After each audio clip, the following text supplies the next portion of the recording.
کہ آج ایک پریس کانفرنس ہوئی ہے انپریسیڈنٹڈ پریس کانفرنس کہ کبھی بھی آئی ایس آئی کے چیف نے میڈیا کے سامنے پریس کانفرنس نہیں کی اور اس کے ساتھ D G I S P R اور وہ پریس کانفرنس ساری پولیٹیکل کی انہوں نے. تو نارملی تو وہ سیکیورٹی میٹرز پہ کرتے ہیں پریس کانفرنس اور جو سیکیورٹی میٹرز کے باہر پریس کانفرنس ہوتی ہے وہ تو کرتے ہیں جو پولیٹیکل گورنمنٹ ہے. تو منسٹرز اویلیبل ہیں, ان کا کام تھا پریس کانفرنس کا, لیکن انہوں نے ایک انپریسیڈنٹڈ آج سٹیپ لیا. اس کے اندر انہوں نے واضح طور پہ کہا ہے کہ ہم پولیٹکس میں شرکت نہیں کریں گے, ہم پولیٹکس سے باہر رہیں گے. انہوں نے یہ بھی کہا ہے کہ اور بہت سی چیزیں کہیں, لیکن جو میں سمجھا ہوں انہوں نے ریٹریٹ کیا ہے کہ ہم ملک پینٹ کریں گے صرف جو ہماری آئینی رول ہے. دیکھیں مایوس تو ہم بھی ہیں, کیونکہ جو آج تک کیا ہوتا رہا پاکستان میں, پولیٹیکل گورنمنٹس آتی تھی وہ فیل ہوتی تھی, ملٹری گورنمنٹ آتی تھی لوگ مٹھائیاں بانٹتے تھے کیونکہ لوگ سمجھتے تھے کہ پولیٹیشنز پھر بھی پولیٹیشنز کرپٹ ہیں یا وہ ٹھیک نہیں یا وہ اس کوالٹی کے نہیں. تو جب فوج آتی تھی لوگ سمجھتے تھے اب ڈسپلن آ جائے گا اور لوگ اس کو سیلیبریٹ کرتے تھے. تو یہ ایوب خان کے مارشل لاء میں بھی ہوا, ضیاء الحق کے مارشل لاء میں ڈیوائیڈڈ تھی ملک, آدھی پیپلز پارٹی کے ساتھ تھے اور آدھے پھر ضیاء الحق کے ساتھ, جو کہ جس کو رائٹ اور لیفٹ کی پولیٹکس کہتے ہیں. جنرل مشرف آیا, لوگوں نے مٹھائیاں بانٹی کیونکہ لوگ تنگ تھے یہ دو مین پارٹیز کی 11 سال میں جو کرپشن تھی. دو دفعہ گورنمنٹس کرپشن میں نکالی گئی, دونوں گورنمنٹس. تو لوگ جنرل مشرف کو ایک دیکھتے تھے کہ ایسے کوئی سیویئر کہ وہ اب آ کے یہ کرپشن ختم کریں گے اور ملک کا نظام ٹھیک کریں گے. لیکن اس باری کیا ہوا, اس باری جب گورنمنٹ ہٹائی گئی ہماری اور یہ رجیم چینج کانسپریسی جو تھی, وہی دو پارٹیز آ گئیں جن کے جانے پہ جنرل مشرف کے دور میں سیلیبریشن ہوئی ان کی کرپشن کی وجہ سے, اور جن کی وجہ سے مجھے ووٹ پڑی. مجھے لوگوں نے ووٹ اس لیے ڈالی 2018 میں کہ لوگ ان کی کرپشن سے تنگ تھے. تو جب وہ واپس آ گئیں پرابلمز ادھر سے شروع ہوئے. اب تاثر یہ ہے کہ جناب جو اسٹیبلشمنٹ ہے وہ ان کے ساتھ ہے, جو ان کے ساتھ اٹیچ ہوتا ہے لوگ سارے ان کو برا بھلا کہیں گے, کیونکہ لوگ ان کو تو چھوڑے, انہوں نے جو آپس میں ایک دوسرے کے خلاف کرپشن کے الزامات لگائے ہوئے ہیں 30 سالوں سے, وہ ساری قوم کو یاد ہے. تو جو پیپلز پارٹی کے سپورٹر ہیں وہ تو کنونسڈ ہیں کہ نواز شریف کرپٹ ہے, اور نواز شریف کے سپورٹر سمجھتے ہیں زرداری کرپٹ ہے, اور جے یو آئی کے سپورٹر سمجھتے ہیں دونوں کرپٹ ہے. اور انہوں نے کیا ایک دوسرے کو کرپٹ کہا ہوا ہے, الزام لگائے ہیں, زرداری کو جیل میں ڈالا ہوا ہے. تو جو بھی ان کے ساتھ ایسوسیٹ ہوگا, یہ چاہے جو مرضی ہو, جتنا مرضی لوگ اپنی فوج کو بھی اسٹیبلشمنٹ کو پسند کریں, لیکن اگر ان کے ساتھ جو لگے گا وہ اس کو لوگ اچھی نظر سے نہیں دیکھیں گے. یہ پرابلم ہوا ہے اس باری.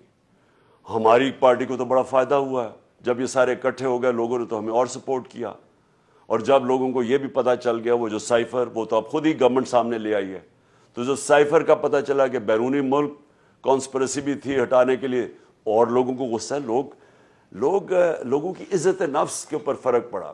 لوگ پرائیڈ اور ڈگنیٹی چاہتے ہیں, لوگ خودداری چاہتے ہیں, قوم ہماری خوددار ہے. تو ایک وہ ریئیکٹ کیا, اور ایک ان کے سارے جو کرپٹ لوگ اکٹھے ہو گئے, اور پھر انہوں نے اپنے کرپشن کیسز ختم کرنے شروع کر دیے, اور قوم کی معیشت تباہ کر دی, اکانومی نیچے چلی گئی. جو ایک 6% پہ ملک گروتھ ریٹ چل رہی تھی وہ نیچے چلی گئی, اور انہوں نے آ کے اپنے کرپشن کیسز ختم کری. تو ان کے اگینسٹ نفرت ہے قوم کی, وہ ریفلیکٹ ہوئی. جو بائی الیکشنز آئے انہوں نے پوری کوشش کی, الیکشن کمیشن جو بالکل ان کے ساتھ ایک ان کا حصہ ہے, ایک اس نے مل کے ان کے ساتھ سازش کی, اس کے باوجود ہار گئے.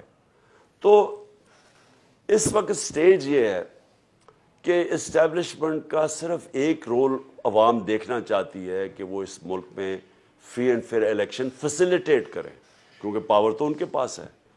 پاور بروکر بن کے ایک فیسیلیٹیٹ کریں فری اینڈ فیئر الیکشن، جو ایک ہی حل ہے ملک کو اس عذاب سے جو دلدل میں گھس رہا ہے ملک اسے نکالنے کے لیے.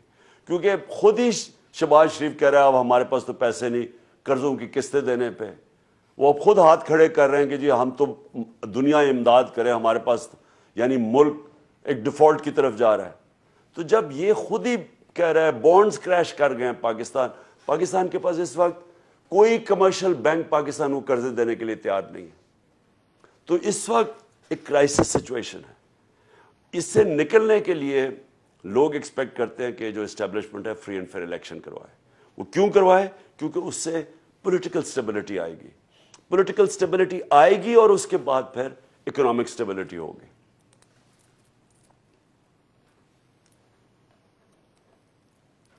جی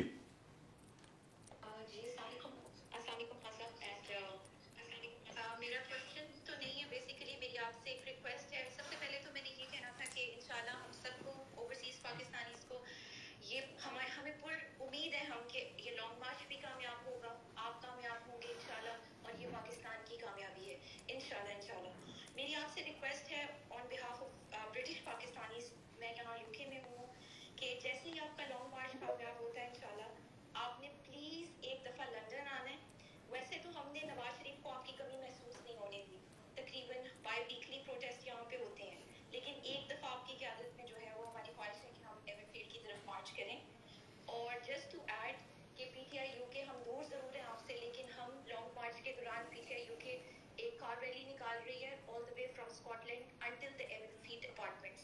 تو ہمارا جو احتجاج ہے وہاں آپ ہوں گے، اور یہاں ہماری بھرپور کوشش ہوگی کہ جو یہاں کرپشن چوروں کا ٹولہ بیٹھا ہوا ہے اس کو ہم یہاں پہ سکون سے نہ رہنے دیں. اللہ تعالیٰ آپ کا حامی و ناصر ہو. بہت شکریہ. Thank you. اچھا میں آپ کو صرف دیکھیں ایک بڑی امپورٹنٹ چیز میری ساری قوم کے لیے سمجھنے کی. دیکھیں اللہ کا حکم ہے امر بالمعروف. اللہ کا حکم ہے مسلمانوں کو، معاشرے کو، مسلمانی کے معاشرے کو کہ آپ نے حق اور سچ کے ساتھ اور اچھائی کے ساتھ کھڑے ہونا اور برائی کے خلاف کھڑے ہونا ہے. اس کو جب بھی میں یہ بات کرتا ہوں تو بدقسمتی سے کوئی لوگ سمجھ جاتے ہیں کہ جی میں جب کہتا ہوں کہ انسان کو اللہ نے اجازت ہی نہیں دی نیوٹرل ہونے کی. یہ قرآن کی آیت ہے کہ کہیں نہیں لکھا وہ قرآن میں کہ آپ نہ سچ کی طرف، نہ آپ اچھائی اور نہ برائی کے ساتھ بیچ میں کھڑے ہو جائیں. کہیں نہیں قرآن میں لکھا ہوا. اور جو مغربی معاشرے ہیں، مجھے افسوس سے کہنا پڑتا ہے کہ میں نے جو سارا تجربہ میرا انگلینڈ کے اندر بڑی دیر میں نے ٹائم گزارا اور پھر میں دنیا بھی پھرا، وہاں واقعی امر بالمعروف ہے. ان معاشروں کے اندر اگر کسی کے اوپر چوری اور کرپشن کا دھبا لگ جائے